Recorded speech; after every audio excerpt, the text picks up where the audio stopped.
মা পেট ভরে খাইয়ে দিলেন।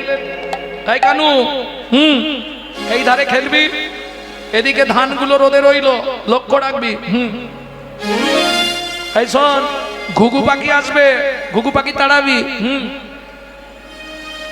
বদমাইশি করবি না, কেউ ডাকলে যাবি না, আঙ্গিনার মধ্যেই থাকবি, কেমন? আঙ্গিনার মাঝে মাঝে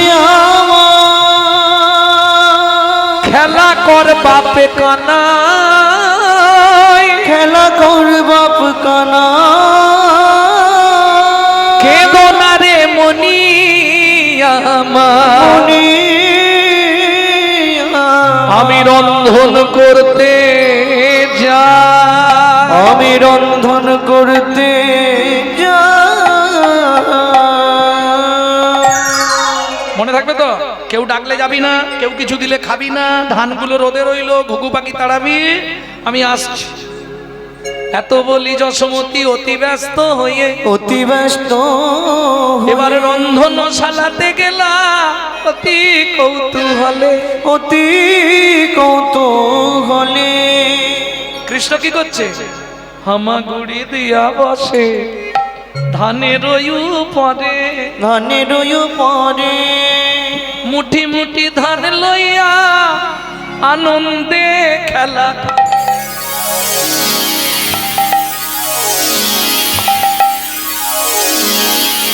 ও মাইরা, ওই হামাগুড়ি দিয়ে ধানের মাঝখানে গিয়ে বসেছে, মুঠ মুঠ ধান নিচ্ছে আর মাথার উপর ফেঁক দিচ্ছে। কি আনন্দ হচ্ছে, বৃষ্টির মতো পড়ছে না, ওইটা আনন্দ লাগছে। হরি খেলছে, ঠিক এমন সময় ওই পথ দিয়ে একজন হকার হেঁটে যাচ্ছে। হকার্স মানে বোঝেন তো? ওই পাড়ায় টাড়ায় আসে না, পানিপুরি, পপকর্ন, হাওয়ার মিঠাই, দিল্লি কা লাড্ডু, তারপরে সিজনে ফল। গ্রামের দিকে, আপনারা তো রোডের ধারে থাকেন, সব সময় পান, গ্রামের দিকে সব ঝাঁকায় করে নিয়ে সিজন ফল বেচতে যায়। যেমন আমাদের ওদিকে, আপনাদের এদিকের একটা জিনিস খুব প্রসিদ্ধভাবে বিক্রি হয়, বারুইপুরের পিয়ারা। ও গিয়ে ঝাঁকা নামানোর অপেক্ষা, হু হু করে বিক্রি হয়ে যায়। দারুণ, বারুইপুরের পিয়ারার খুব নাম আমাদের ওদিকে। তা যাই হোক, ভগবান খেলছে, ঠিক এমত সময় একজন ফল বিকতে যাচ্ছে, এক ভদ্র মহিলা বেশ সুন্দর করে ফলের ঝাঁকাটা মাথায় নিয়ে আর ফল বিকতে যাচ্ছে। বৈষ্ণব কবি কলম দিলেন, চলুন বৈষ্ণব পদাবলী। কি লিখলেন? ও গো একদিন মথুরা হইতে ফল লইয়া আচম্বিতে, একদিন মথুরা হইতে ফল লইয়া আচম্বিতে, আইলা সে হো ফল বেচিবা। আরে কিছু মনে করবেন না, কীর্তন বলতে গেলে আদি কীর্তন এসব এখন নেই, সব উঠে গেছে। এখন এইসব বড় বড় তাল করতে গেলেই বলবে আরে এইসব করো না, সময় নষ্ট হয়ে যাচ্ছে। কিন্তু আদি কীর্তন বলতে এইগুলো। তবু তো আমি ছোট তাল গাইলাম, এটা গাইলাম ছোট দশকুশি। তো ডাক দিয়েছে, ফল নেবে নাকি গো? ফল লেখো, ফল লেখো, ডাকে পুনঃ পুনঃ সে হো। ফল লেখো, ফল লেখো, ডাকে পুনঃ পুনঃ সে হো। ফল লেখো, ফল লেখো, ডাকে পুনঃ পুনঃ সে হো। ফল লেখো, ফল লেখো, ডাকে পুনঃ পুনঃ সে হো। ও মায়েরা, যারা বিক্রি করতে আসে এরা ঠিক জানে, জায়গা চেনে, কোন জায়গাটায় নামালে মালটা বিক্রি হবে এটা ওরাই জানে।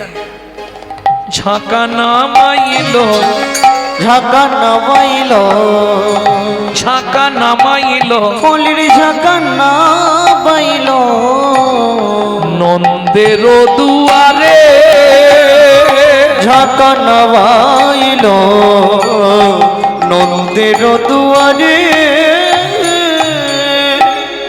এই যে মন্দির আছে মানে এরা ফল কিনবেই, কি এইখানটায় না ভাই এদের মন্দির আছে মানে এরা ফল নেবে।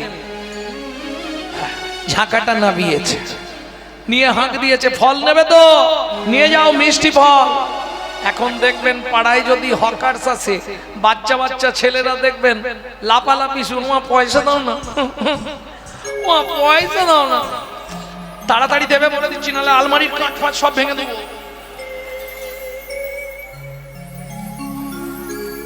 পিট পিট করে কেমন হাসছে দেখো বাচ্চাটা, কি এটা ছিল না? আরে যারা হাসছো তোমাদের ছোটবেলায় ছিল না, ভুলে গেছো আজকে?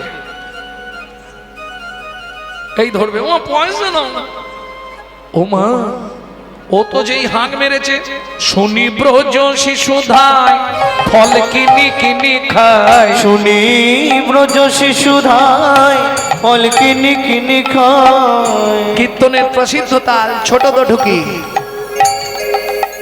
শুনি ব্রজ শিশুধায় ফল কিনি কিনি খায়, শুনি ব্রজ শিশুধায় ফল কিনি কিনি খায়। দেখে কৃষ্ণ মনের হরিষে হরিষে গো, দেখে কৃষ্ণ মনের হরিষে হরিষে গো। ভগবান কি করছিল? ধান নিয়ে খেলছিল, যেই ওদিকে হাঁক দিয়েছে ভালো ফল, ভগবান তাকিয়েছে দেখছে বাচ্চাগুলো ফল নিচ্ছে আর খাচ্ছে। তখন ভগবানের কি ইচ্ছা হবে? ওরাও বাচ্চা আমিও বাচ্চা, কি ইচ্ছা হবে? গুটি গুটি রাঙা পায় হরি চলি যা, গুটি রাঙা পাই গৌরী হরি চলি যা। গুটি গুটি রাঙা পায় উঠি হরি চলি যা, গুটি গুটি রাঙা পাই ছুটি হরি চলি যা। হাতে পাতে ফল হারিনীর কাছে কাছে গো, হাত পাতে ফল হারিনীর কাছে কাছে গো। একটা ফল দাও না, আমার একটা ফল দাও না, বড় ক্ষুধা লেগেছে গো, একটা ফল দাও না, আমার বড় ক্ষুধা লেগেছে গো। আমি ক্ষুধার জ্বালা সইতে নারী, আমার বড় ক্ষুধা লেগেছে গো।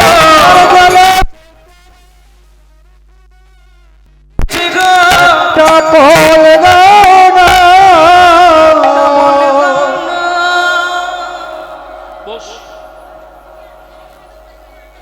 ভক্ত মায়েরা, যিনি অখিল ব্রহ্মাণ্ডের মালিক,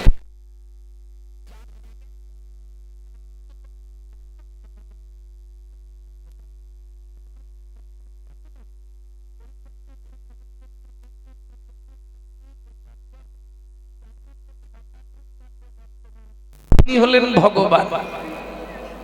শুধু কটা জানেন? মানুষের গুণ কটা? 20টা 25টা, বেশি করে ধরবো 30টা। নাচতে পারে, গাইতে পারে, হাসি ভালো, মাসি ভালো, চোখ ভালো, নাক ভালো, মুখ ভালো, গায়ের রং ভালো, কাজ জানে ভালো, তাও হবে না। 20-25টা হওয়া মুশকিল। আচ্ছা বেশি করে ধরে নি, মানুষের গুণ আমি একদম বেশি করে ধরে দিলাম 50টা। মানুষের গুণ ধরলাম 50টা, না গুণী লোক অনেকে আছে। দেবতাদের গুণ 55টা, শ্রী বিষ্ণু নারায়ণের গুণ 60টা, ভগবান শ্রীকৃষ্ণের গুণাবলী 64টা। যার জন্য তিনি ভগবান।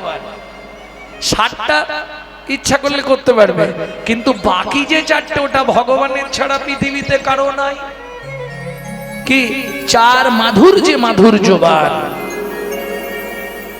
বুঝে নিয়ে গেল? রূপ মাধুর্য, বেনু মাধুর্য, প্রেম মাধুর্য আর লীলা মাধুর্য। তাহলে বোঝা গেল সেই ভগবান সামান্যতাও পুরুষ হলে ভাবা যায় যে ভক্তের কাছে ভগবান গেছে। এক মহিলার কাছে গিয়ে হাত পেতে দাঁড়িয়েছে, দাও না একটা ফল দাও না। ওমা সত্যি বলুন, আমরা কত কত ফল দিই, একটাও খায়?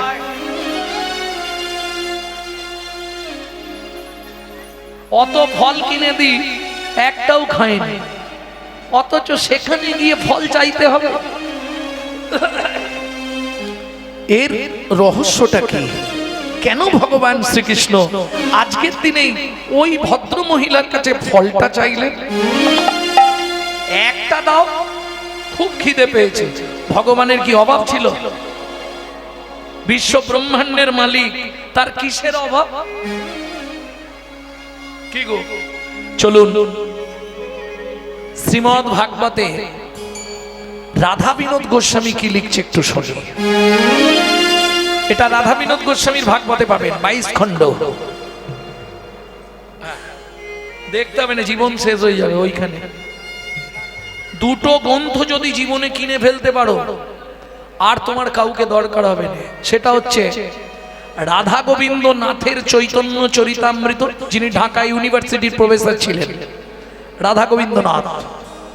রাধা গোবিন্দ নাথের চৈতন্য চরিতামৃত 6 খণ্ড, আর রাধা বিনোদ গোস্বামীর ভাগবত 22 খণ্ড।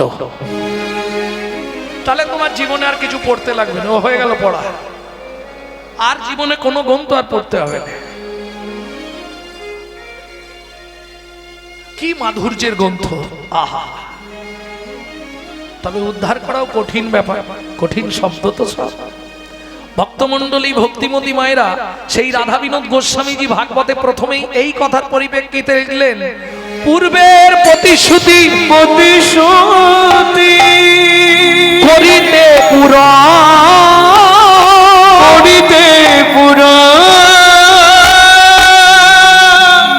হাত পাতি ফল মাগে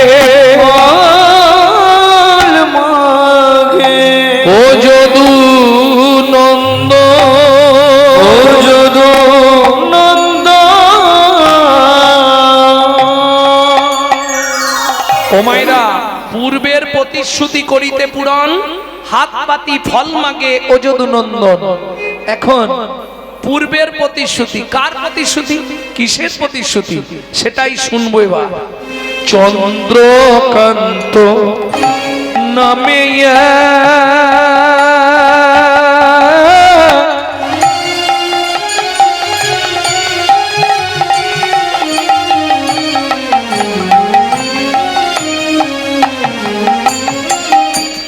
ধার্মিকরা জন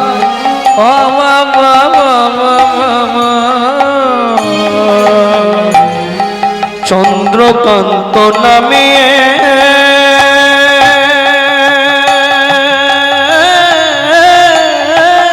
নিতাই গৌরী হরি হরি হরি হরি বল, হরি বল।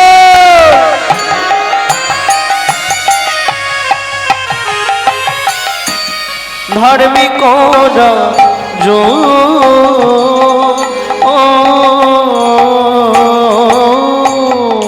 হুমায়রা কোথাকার রাজা বললাম? আমি কিন্তু জিজ্ঞেস করব, খেয়াল রাখবেন। চন্দ্রবংশের রাজা, প্রজার জীব। চন্দ্রবংশের রাজা, প্রজার জীব। হেমকান্তা স্ত্রীতা অতি গুণবতী। হেমকান্তা স্ত্রীতা অতি গুণবতী। ত্রিভুবনে তার মতো নাহি আর সতী। ওই ত্রিভুবনে তার মতো নাই কোন সতী। ও মায়েরা, সতীর পুণ্যে পতির পুণ্য, না পতির পুণ্যে সতীর পুণ্য?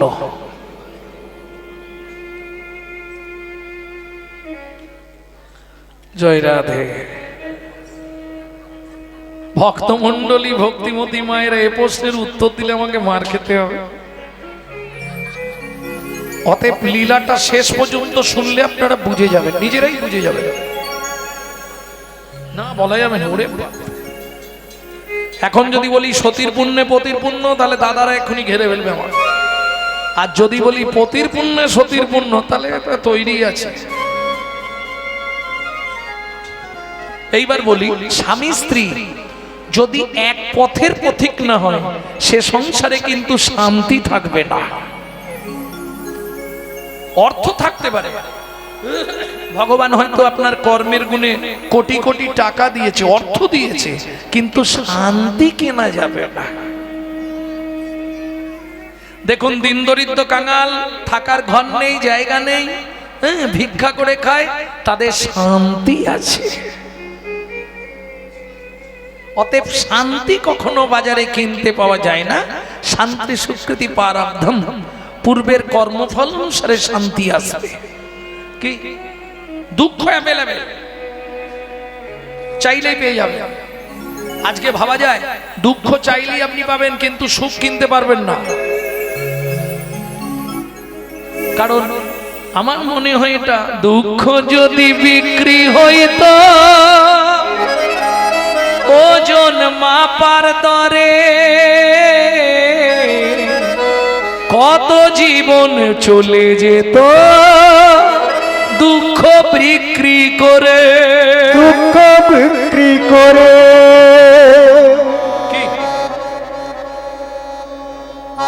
এইবার চলুন, নারী হচ্ছে ত্রিধাগতি। একটা নারী হচ্ছে ত্রিধাগতি, মদ হচ্ছে দুটো। ত্রিধাগতি কি? একটা হচ্ছে আপনি যখন বিয়ে হয়ে এলেন, আপনার ফার্স্ট নেম কি হয়েছিল জানেন? ওদের বাড়ি নতুন বউ এসেছে, তারপরে হয় স্ত্রী, তারপরে যেটা হয় ও খুঁজলে কোটিতে একটা সহধর্মিনী, খুঁজে পাওয়া মুশকিল। বউ পাবেন কলিযুগে, ঘর ঘর বউ পাবেন, অ্যাটেম বম। হ্যাঁ, বউ অ্যাটেম বম, বউ। কেন বললাম অ্যাটেম বম জানেন? কোন মুহূর্তে বাস্ট করবে আপনি বুঝতে পারবেন না। কেন? ওমা ভালোই সংসার করছিল, বুঝলে, সংসার করতে করতে হঠাৎ বেগ ধরবে, এই বুড়ো বুড়িদের জন্য রেঁধে রেঁধে আমি কালো হয়ে যাচ্ছি, তুমি কলকাতা একটা ফ্ল্যাট কেন, আমাকে ফ্ল্যাটে নিয়ে চলো। এর নাম বউ। আর তুমি যদি না নিয়ে যাও তাহলে গেল। কারণ রাগ করবেন না, দুটো তিনটে জিনিসে তো সমাজটাকে শেষ করে দিল। দাদাদের খেলো বিবিতে, আর সারা দুনিয়াটাকে খেয়ে নিল মোবাইল আর টিভিতে। স্ত্রী শোনো, তোমাকে ভাবতে হবে না, তোমাকে কিছু ভাবতে হবে না। ছেলে মেয়ে দেখা, বাবা মাকে দেখা, রান্না করা, বাসন মাজা, জমি দেখা, রেশন তোলা, ঘর বাড়ি লোক সব আমি সামলে নেব। তুমি কিন্তু প্রতিদিন সন্ধ্যা এসে আমার হাতে টাকাটা দিয়ে দিবে বলে দিবে। এর নাম স্ত্রী। এর স্বামী যদি এধার ওধার করে না, গরম মেরে সিধে করে দেবে। এর নাম স্ত্রী। বোঝা গেল? আর সহধর্মিনী খুঁজে পাওয়া মুশকিল। ধর্মের পথে যিনি সহায়তা করে, কারণ নারী হচ্ছে দুই গতির, তো একটা সামঞ্জস্য, একটা অসামঞ্জস্য। ভালো করে বুঝে নিন। সামঞ্জস্য নারী কারা? স্বামীর আয় 10,000, ও 10,000এই সংসার মেনটেন্স করবে, চালাবে। অসামঞ্জস্য নারী, স্বামীর আয় 10,000, কিন্তু ওর খরচা হচ্ছে 23,000। তাহলে বাকি 13,000 কোথা থেকে আসবে? কেন? বন্ধন আছে, গ্রুপ লোন নিয়ে নে। আরে না দিতে পারিস, মাঠে গিয়ে বসে থাকবি, নিয়ে নে না। নেই এদিকে গ্রুপ লোন নেই, আছে হচ্ছে অসামঞ্জস্য নারী। বুঝে নিন ভালো করে। তোমাকে কদিন ধরে একটা কথা বলবো বলছি, বলতে পারছি না। হেমকান্তা বলো স্বামী।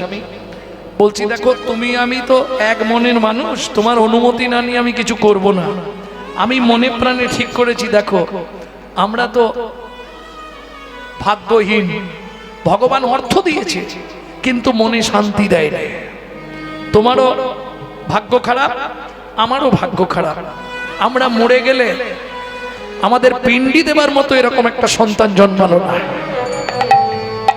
তাই আমি ঠিক করেছি রাজ্যের প্রজাদেরকে আমার সন্তান জ্ঞানে আগামী মাঘী পূর্ণিমা তিথিতে নর্মদা নদীর তীরে আমি করব দানব্রত যজ্ঞ।